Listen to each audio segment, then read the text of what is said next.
اور جو اللہ اور اس کے رسول کے ساتھ دوستی لگا لیتا ہے بے شک اللہ کی جماعت وہی غالب آتی ہے۔ اور دوسری آیت میں اللہ تعالیٰ نے فرمایا اگر اللہ تمہاری مدد کرے پھر تم پر کوئی غالب نہیں آ سکتا۔ ایسا نہیں ہو سکتا کہ اللہ کی مدد بھی ہو اور پھر دوسرا کو تم پر غالب بھی آ جائے، ایسا نہیں ہو سکتا۔ ایک اور آیت میں اللہ تعالیٰ کی ذات نے فرمایا وَإِن يَخْذُلْكُمْ، اور اگر اللہ تمہارا ساتھ چھوڑ دے، اللہ تمہارا ساتھ نہ دے، فَمَنْ ذَا الَّذِي يَنْصُرُكُم مِّن بَعْدِهِ، اللہ کے بعد کون ہے جو تمہارا مددگار بنے گا؟ کون ہے جو اللہ کے سوا تمہاری پھر مدد کر سکے؟ وَعَلَى اللَّهِ فَلْيَتَوَكَّلِ الْمُؤْمِنُونَ، ایمان والوں کو چاہیے کہ اللہ پر بھروسہ کریں۔ اس مضمون کی قرآن پاک میں بے شمار آیتیں ہیں۔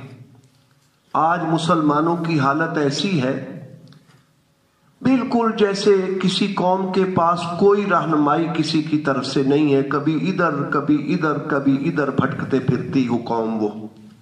ہماری حالت آج مسلمانوں کی اس طرح کی ہے جیسے ہمارے پاس کوئی اپنا نظام ہی نہیں ہے، ہمارے پاس اپنی کوئی رہنمائی نہیں ہے ہمارے دین کی طرف سے۔ کبھی کسی کی طرف جھکتے ہیں، کبھی کسی کی طرف جھکتے ہیں، کبھی کسی نظام کو دیکھتے ہیں، کبھی کسی نظام کو دیکھتے ہیں۔ یہ تو اس بندے کی حالت ہوتی جس کے اپنے پاس کچھ نہیں، کسی کو دیکھتا ہے، اس کو دیکھا کچھ تھوڑا سا ادھر سے لے لیا، اس کو دیکھا کچھ تھوڑا سا ادھر سے لے لیا، ادھر دیکھا کچھ تھوڑا سا ادھر سے لے لیا۔ ہماری آج حالت ایسی ہے، ایسا نہیں ہے۔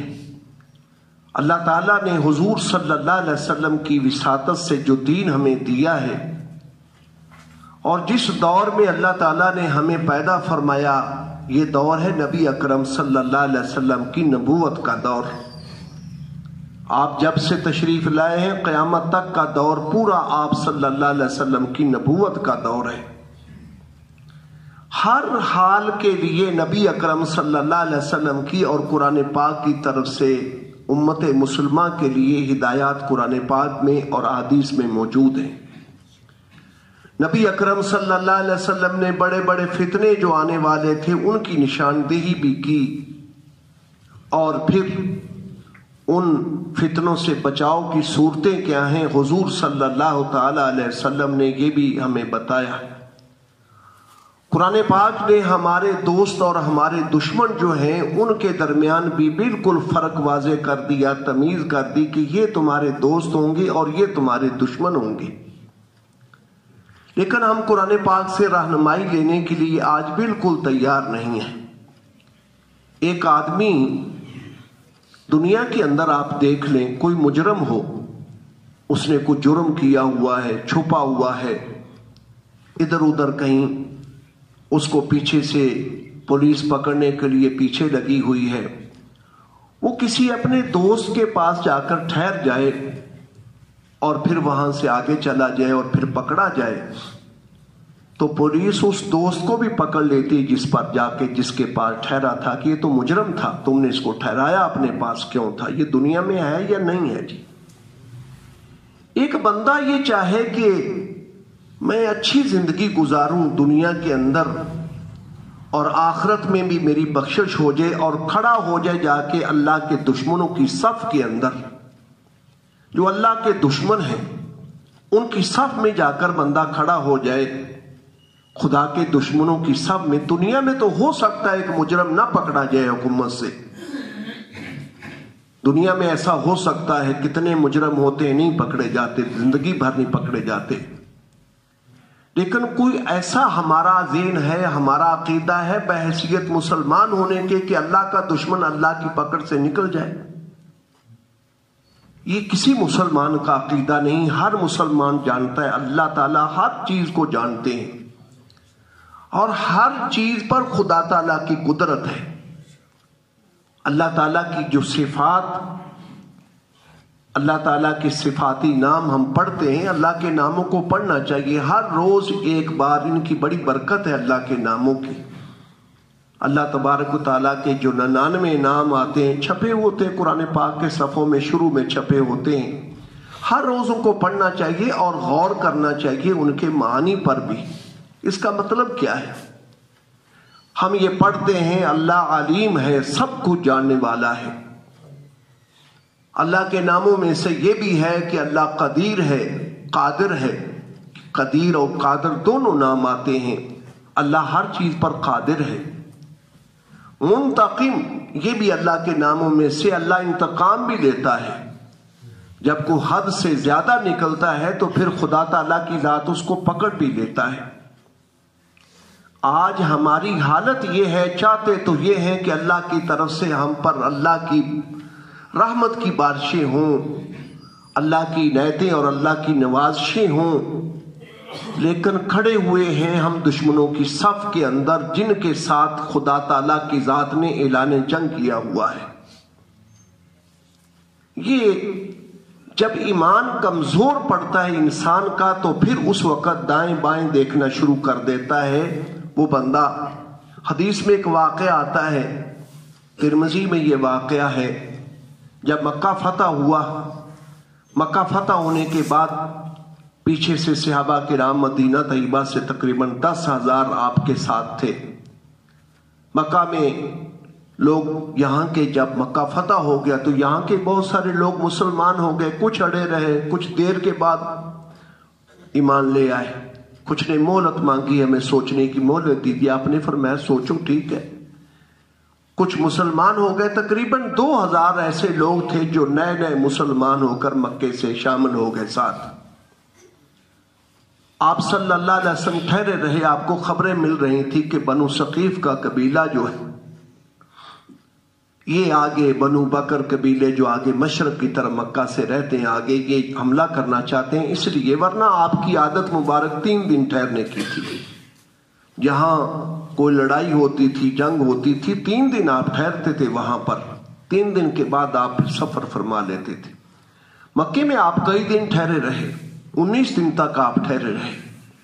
وہ ٹھہرنا اس لیے تھا کہ مسلسل خبریں آ رہی تھیں تو آپ ان کی تحقیق کر رہے تھے کہ ایسا نہ ہو کہ ہم مدینے کی طرف جائیں، پیچھے سے یہ حملہ کر دیں مکے پر. پھر چنانچہ اس کے بعد جب تحقیق ہوگی کہ قبیلہ حوازن اور ثقیف یہ لوگ جو ہیں جنگ کرنا چاہتے ہیں، تو آپ علیہ السلام نکلے مکہ مکرمہ سے.